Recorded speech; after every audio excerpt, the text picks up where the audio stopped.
चलिए दोस्तों, शुरू करते हैं आज का व्लॉग। और आज के व्लॉग में मैं बात करने वाला हूँ। आज बहुत अच्छा टॉपिक है मेरे पास और मैं बैठा हूँ अपने रूम के अंदर और मेरे सभी दोस्त लोग जा चुके हैं। इस टाइम पे मुझे थोड़ा टाइम मिला है। मैं मॉर्निंग टाइम में स्टडी कर रहा था इसकी, और अब मैं आपको ये चीज़ बताने वाला हूँ कि इस चीज़ का सबसे अच्छा इस्तेमाल और सबसे ज़्यादा लुक्रेटिव और बेनिफिशियल लाइफ में क्या होने वाला है। तो इस चीज़ की ज़रूरत क्यों पड़ती है? एक्चुअली ये स्ट्रेटजी बनी है, क्यों बनी है, इसका रीज़न क्या है? एक्चुअली ये बिजनेस को स्मूथली रन कराने के लिए बनाई जाती है।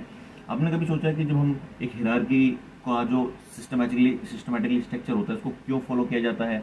एम्प्लॉयज़, फिर उसके ऊपर शिप सुपरवाइजर के आपके ऊपर स्टोर मैनेजर, मैनेजर के ऊपर डीएम, फिर सीईओ, ऐसे क्यों बनते हैं? ये जो स्टेप है ना, सब जो एक पिरामिड्स की फॉर्म में होते हैं, नीचे से ऊपर की तरफ जाते हैं। तीन कांटेक्ट पॉइंट होंगे, उनमें अलग अलग पैरामीटर्स होते हैं। जैसे कि आपका मान लीजिए मिशन, कोई भी कंपनी है, आप पिरामिड स्ट्रेटजी को फॉलो ही करती है, कोई भी कंपनी हो, ठीक है। आपकी कंपनी के मिशंस होते हैं, वैल्यूज होती है, विजन होते हैं, और आपका स्ट्रेटजी ऑब्जेक्टिव होते हैं, एक्शन एंड केपीआई मेथड होता है। केपीआई क्या होता है? केपीआई के बारे में बताऊंगा आपको थोड़ा कुछ समय बाद। मैं तब तक इसके जो मेन मुद्दे हैं उसके ऊपर बात कर लेता हूँ। तो सबसे पहले वैल्यूज़ की बात करते हैं। वैल्यूज़ है क्या? एक्चुअली वैल्यूज़ की मैं बात कर रहा हूँ तो उसका रीज़न क्या है? आप किसी कंपनी में काम करते हैं, सोच लीजिए, ठीक है।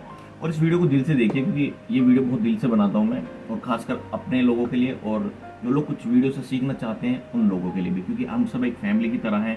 ये पूरा संसार हमारा फैमिली की तरह है, और हमें जितना दिल खोल के बात करना है कैमरे के सामने कर सकते हैं। ये मैं ही नहीं, आप जो इस कैमरे के पीछे जो मुझे इस वीडियो में देख रहे होंगे, आप भी थोड़ा एफर्ट्स कीजिए ज़िंदगी में और अपने आप को किसी प्लेटफॉर्म पे लेकर आइए।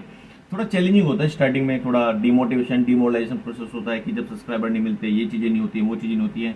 लाइफ ऐसी ही होनी चाहिए। जब तक लाइफ ऐसी नहीं होगी तब तक जीने का मज़ा नहीं आएगा।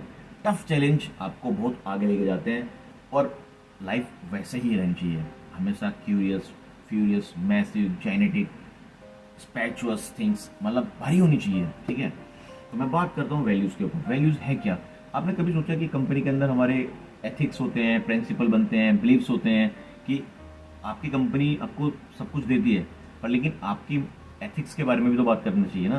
कंपनी के अंदर एथिक्स पॉलिसी क्या है, एथिक्स फंडामेंटल राइट्स क्या हैं आपके, वो चीज़ें जानना बहुत ज़रूरी है। उसके बाद कहते हैं प्रिंसिपल। कंपनी के कुछ प्रोटोकॉल्स, प्रिंसिपल बनते हैं, किन किन चीज़ों पे वो काम करती है, ये चीज़ें उसके बाकायदा एसओपी में, पॉलिसी में और बहुत सारे क्राइटेरिया में मेंशन होते हैं। मैं बात करता हूँ दूसरा, जो कि है विजन। विजन के अंदर क्या है? हम एक्चुअली विजन की क्लियरिटी को देखने के लिए क्या करते हैं? विजन हमें हमें बताता है कि हमें होप और एम्बिशन रखना चाहिए।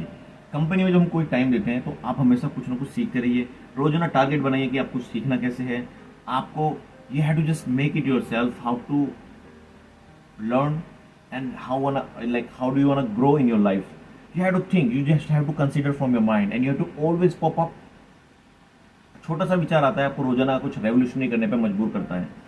आप रोजाना सुबह उठिए, थोड़ा सुबह उठ के पढ़ने की आदत डालिए, और डेफिनेटली आपकी लाइफ में बहुत चीज़ें ऐसी होंगी जो आपने सोची भी नहीं होंगी, और आपकी लाइफ में बहुत ज़्यादा ट्रांसफॉर्मेशन शुरू होगा।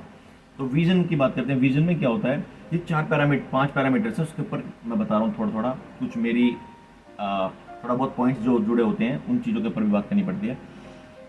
इसमें विजन में होप और एम्बिशन आता है। अब कोई कंपनी आपको काम देती है, सब कुछ कराती है, वहाँ पर आपको एक फैमिली जैसी ट्रीट कराती है, आपको अच्छी पॉलिसी देती है, आपको पीएफ फंड देती है, आपका इंश्योरेंस कराती है, आपको कब फंड में चैरिटी कराती है, आपको एजुकेशन लोन और स्कीम्स बहुत सारी होती हैं कंपनी की, जो आपकी कंपनी के हिसाब से चलती हैं, जो उनको मैनेज करते हैं वो लोग, उस चीज़ को उन चीज़ों को मेंटेन करके रखते हैं। होप और एम्बिशन आपका विजन के अंदर जो पार्ट है। आप कभी होप मत खोइए, और जिंदगी में मेरे पेन हो रहा है यहाँ पे, आपको और आपको पर्पस बताते हैं कि क्या करना चाहिए कंपनी के अंदर, क्यों करना चाहिए, मोटिवेशन स्पीकिंग करते हैं, वो बहुत जरूरी होता है। देखिए, जब आपको सब चीज़ें चारों तरफ से हराने के लिए लगी हुई हो, तब आपको मोटिवेशन आपको खुद से करनी चाहिए। क्योंकि आप यदि सोचते हैं कि कोई वीडियोस देखने के बाद मोटिवेशन आएगी, आप रोजाना कुछ सीखते रहिए, रोजाना कुछ टास्क लीजिए, पेन और पेपर उठाइए, रोजाना कुछ लिखिए। यदि आप मेरी ये वीडियो देख रहे हैं, इस वीडियो को देखने के बाद अल्टीमेटली आप ये चीज़ शुरू कीजिए, क्योंकि मैं चाहता हूं कि लाइफ में हर कोई आदमी बहुत चीज़ें करे, चीज़ों को जाने, खड़ा ना रहे, चुपचाप ना रहे, लाइफ में मूव ऑन करे, बढ़े। Don't be indolent, you always be passionate about your things, बाहर निकालो उनको, ठीक है। अब इसके बाद करते हैं स्ट्रेट। अब मिशन में हुआ हमारा दो चीज़ें थी मिशन के अंदर, मोटिवेशन और पर्पस। आपको कंपनी का पर्पस पता चलता है कि पर्पस, उद्देश्य क्या है कंपनी का, क्यों हम यहाँ पे काम कर रहे हैं। मोटिवेशन इसलिए क्योंकि काम करते करते कभी आप बोर हो जाते हैं, कभी कभी इतना फील आता है कि यार मुझे काम करते करते चीज़ होती है। आप खुद से क्वेश्चन पूछिए जरा, इस वीडियो में मैं आपसे क्वेश्चन पूछ रहा हूँ, जब आप रोजाना ऐसे पैसा कमाएंगे तो क्या रोजाना पैसे कमाते कमाते बोर हो पाएंगे? क्या आप खाते खाते बोर होते हैं?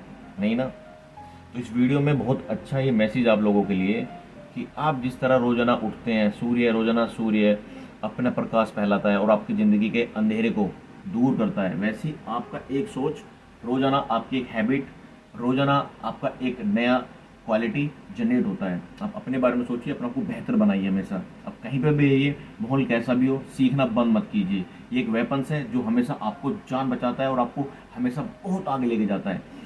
वो कहावत तो सुनी होगी ना, घड़े वाली, जो बचपन में हम पढ़ी होगी बुक में, वो कंकड़ से कोवा डालता रहता है, वो धीरे धीरे धीरे धीरे पानी ऊपर आ जाता है। ठीक है, वही लाइफ है। लाइफ का असली मैसेज बचपन में ही सिखाया गया था हमको, पर लेकिन हम उस टाइम पे इतने मैच्योर और इतना समझदार नहीं थे जो चीज़ों को एडॉप्ट करते हैं कि इसका मैसेज कहाँ पे रिलेट करता है लाइफ में। पर लेकिन अब चीज़ें वो समझ में आती हैं।